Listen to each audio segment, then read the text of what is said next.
देखो भाई, आज हम बात करेंगे रीएजेंट्स इन हिस्टोपैथोलॉजी। ये टॉपिक नंबर है 18। DMLT सेकेंड ईयर का टॉपिक है, ये पेपर फर्स्ट का टॉपिक है, ठीक, जो हिस्टोपैथोलॉजी में आता है।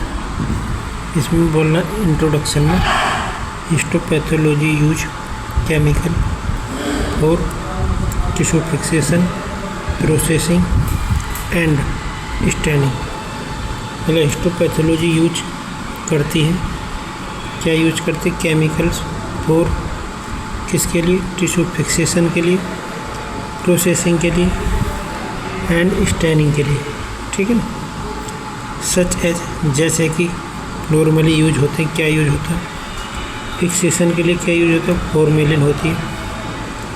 और एल्कोहल और जाइलिन किसके लिए यूज होती है? डिहाइड्रेशन के लिए, मतलब टिश्यू में से पानी हटाने के लिए अल्कोहल यूज करते हैं। और जाइलिन यूज करते हैं क्लियरिंग के लिए, मतलब क्लियर करने के लिए। And various dye and reagents, मतलब और बहुत सारी या अलग अलग तरीके की डाई और ये रीएजेंट्स, लाइक जैसे कि haematoxylin, eosin, acetic acid and silver nitrate, ये सब यूज होते हैं किसके लिए? स्टैनिंग के लिए, ठीक। दीज सब्सटेंस, ये सब्सटेंस हैं, ये पदार्थ हैं, ये केमिकल जो भी सब बोल पाओ, आर इसेंशियल, आवश्यक है फॉर किसके लिए? प्रिजर्विंग टिश्यू स्ट्रक्चर, मतलब जो टिश्यू को स्ट्रक्चर है उसको जैसे का तैसे बनाए रखने के लिए ये काम में आते हैं, ठीक। एंड प्रिपेयरिंग, और तैयार करने में काम आते हैं किसके? स्लाइड्स के, और किसके लिए? सूक्ष्मदर्शी परीक्षण के लिए, ठीक है ना। अब ये इंट्रोडक्शन में हमने वो क्या बोलते हैं, फिक्सेटिव वगैरह पढ़ ली है, ठीक है ना। अब इनको थोड़े डिटेल में और देखते हैं। फिक्सेटिव में कौन कौन से आते हैं? तो होती है फॉर्मेलिन, इसको देखते हैं। स्टैंडर्ड फिक्सेटिव, ये क्या है? स्टैंडर्ड फिक्सेटिव है। स्टैंडर्ड का मतलब ये ज़्यादातर यूज होती है हिस्टोपैथोलॉजी में, एक मानक समझ लो इसको, मतलब कॉमन फिक्सेटिव है ये हिस्टोपैथोलॉजी, ठीक। इट इज ए सॉल्यूशन, ये एक सॉल्यूशन है, मतलब एक विलियन है, लिक्विड फॉर्म में है, ठीक। ऑफ फॉर्मल्डिहाइड, फॉर्मल्डिहाइड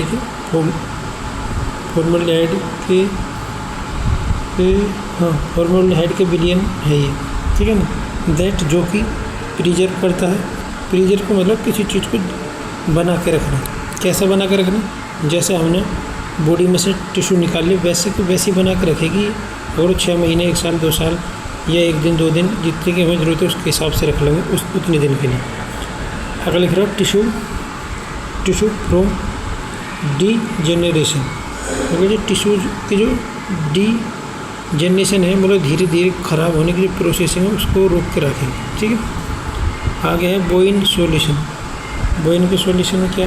एक फिक्सेटिव दैट, जो कि इज है पार्टिकुलरली, खासकर या स्पेशली यूजफुल है, और किसके लिए? सर्टेन स्पेसिमेन, कुछ निश्चित स्पेसिमेन के लिए, जैसे कि टेस्टिकल बायोप्सी। अगर हम टेस्टिस की बायोप्सी करते हैं तो उसके लिए बोइन की सॉल्यूशन फिक्सेटिव के रूप में काम आएगी, ठीक है। अदर फिक्सेटिव में कौन कौन से?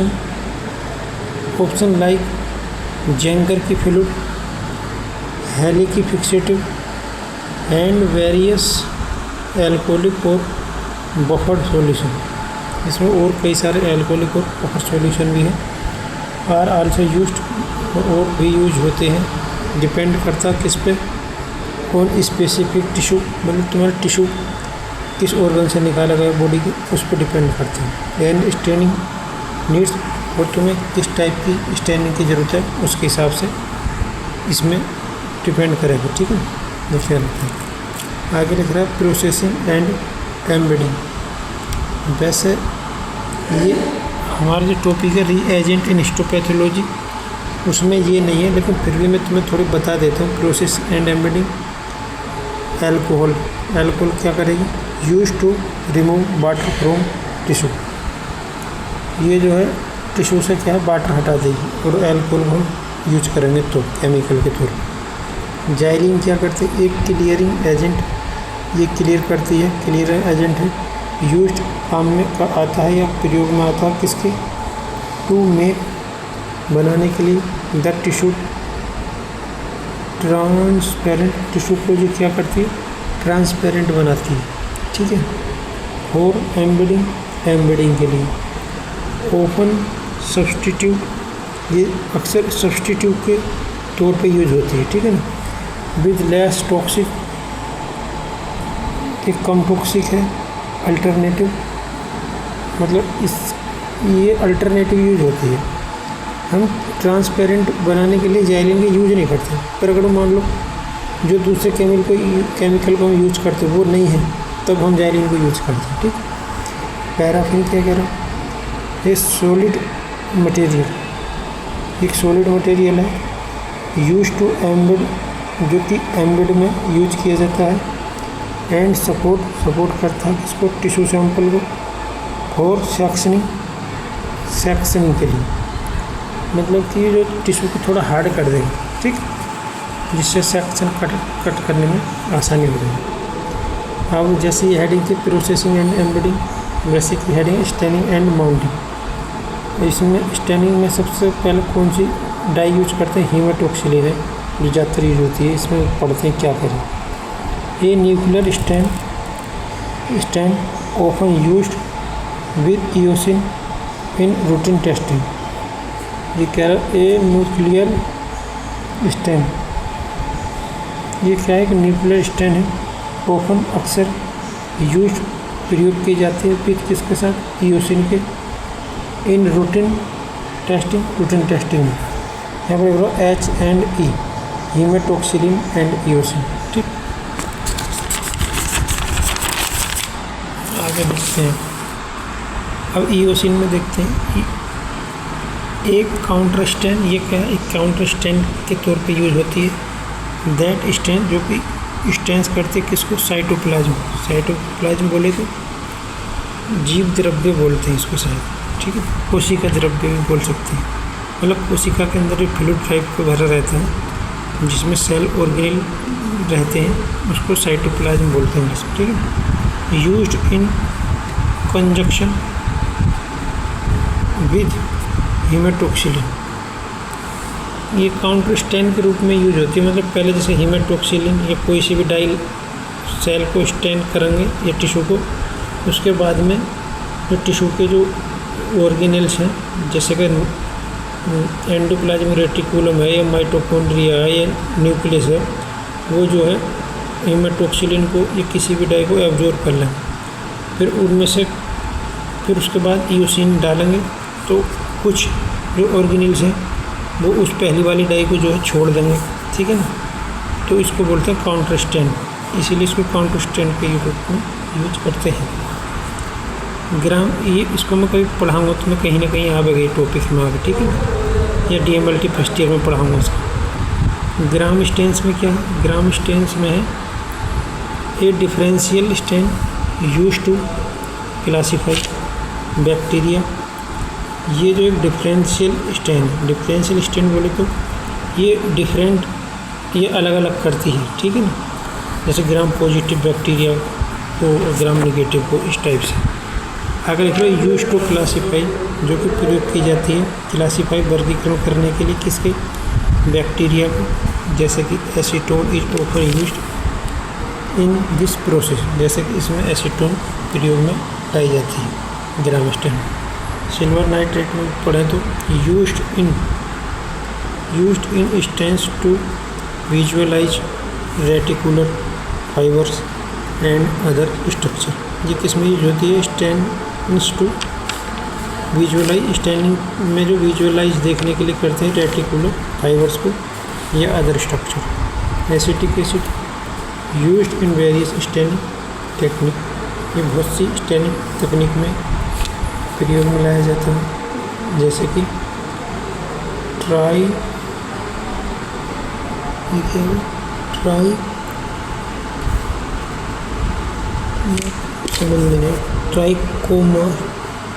ट्राइक्रोम है, क्या है यार, समझ से बाहर है थोड़ी। एंड गोमोरी स्टैन, ट्राइचोम हो सकते हैं, ट्राइकोम, ट्राई CH CHN है तो मेरी लिखाई यार, समझो। ट्राइकोम्स हो सकता है एंड गोमोरी स्टेन। ठीक, आगे है माउंटेन मीडियम। इसमें क्या chemicals like DPX are used to mount stain. DPX जो है यूज किया जाता है किसमें, माउंट स्टेन को माउंट करने में, स्टेन स्लाइड्स को, और इसके लिए माइक्रोस्कोपिक व्यू के लिए। ठीक है, अब आगे देखते हैं यहाँ दूसरे। अब ये टॉपिक ऐसे मान चलो कंप्लीट होगा। ठीक, और उसको दूसरे तरीके से देखें तो देख लो फिक्सेटिव क्या है, प्रिजर्व द टिश्यू की मार्फोलॉजी, टिश्यू की मार्फोलॉजी को प्रिजर्व करके रखते हैं। एंड प्रिवेंट ऑटोलाइसिस, अगर किसी सेल के अंदर, टिश्यू के अंदर ऑटोलाइसिस हो रही है तो उसको ये रोकते हैं। एंड पुट्रिफिकेशन, और पुट्रिफिकेशन डीके का मतलब किसी चीज़ का अपने आप धीरे धीरे नष्ट होना। ठीक है, उसको ये रोकना। एग्जाम्पल में क्या है, फॉर्मेल्डिहाइड या फॉर्मेलिन है, ये किस किस से मिलकर बनी होती है, मर्क्यूरिक क्लोराइड से, जिसको लिखा फाउंड इन जैकर की फ्लूइड में जो कि पाई जाती है। Number 2 osmic acid used in electron microscopic to fix and stain lipids को स्टेन और फिक्स करने के लिए। डिहाइड्रेटिंग एजेंट में क्या, वही अल्कोहल होगी। Remove water from tissue to prepare it for filtration with wax के साथ फिल्ट्रेशन करने के लिए इसको इस प्रोसेसिंग को करते हैं, डिहाइड्रेटिंग। तो ठीक है, इसमें वाटर हटाते हैं। जैसे देखो एग्जांपल में लिखा भी अल्कोहल है, अल्कोहल में भी कौन कौन सी अल्कोहल है, इथेनॉल, आइसोप्रोपाइल अल्कोहल और एसीटोन। क्लियरिंग एजेंट में क्या है,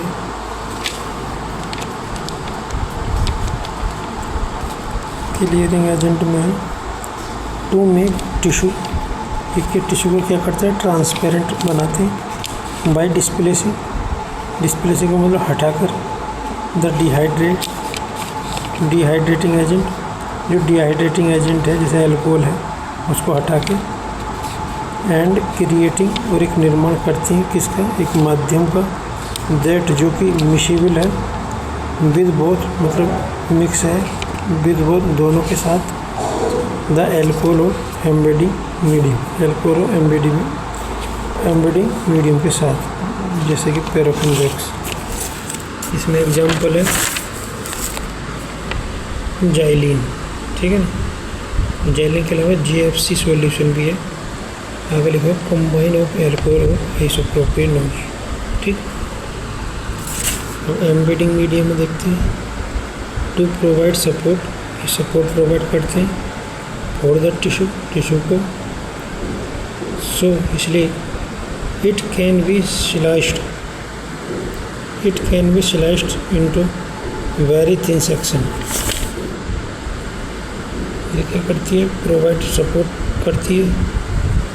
प्रोवाइड करती है फॉर द टिश्यू को। It can be sliced into very thin section, मतलब ये बहुत बारीक सेक्शन काटने में क्या करती है, सपोर्ट मदद कर सकती है।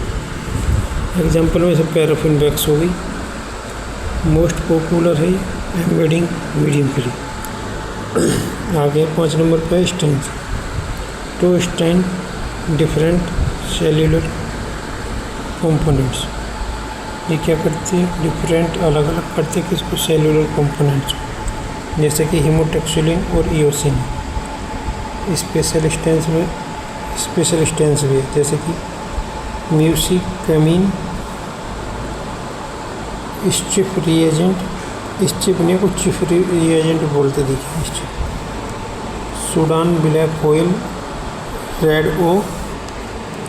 और 3 नंबर में है इम्यूनोहिस्टोकेमिस्ट्री IHC। 6 नंबर में अदर रिएजेंट में कौन कौन से, blowing agents, differentiating agent, rinsing solution. ठीक है ना, बस इतना यही टॉपिक 2 बार मैंने बता दिया, तुम्हें देख लेना यहाँ से ये है ये। एक तरीका ये भी है, लेकिन इसको हम नहीं पढ़ रहे, ये ऊपर की तरह है, इसमें डायरेक्ट सीधे एग्जाम्पल है। जैसे फिक्सेटिव में formalin alcohol based, processing reagent में इथेनॉल जाइलिन, देखो मैंने लिखा इथेनॉल डिहाइड्रेटिंग का काम करती है, जाइलिन क्लियरिंग का काम करती है, पैराफिन वैक्स अम्बेडिंग का काम करती है। फिक्सेटिव में वही फॉर्मेलिन अल्कोहल बेस्ड या बोइसिन का सॉल्यूशन। स्टैनिंग रिएजेंट में H&E स्टैनिंग, रूटीन स्टैन है, स्पेशल स्टैन से जैसे पास हो गई, मैसन की ट्राइकॉम हो गई, ग्राम स्टैन हो गई। अदर रिएजेंट में डीकैल्सिफिकेशन सॉल्यूशन हो गया, एंटीजन रिट्राइवल सॉल्यूशन, ठीक है। बस इसको तो तुम बस ये है कि बिल्कुल शॉर्ट में तुम याद करना चाहो तो उसके लिए ये सही है, ठीक। बाकी मैंने पीछे वीडियो में बताई दी, वो देख लो।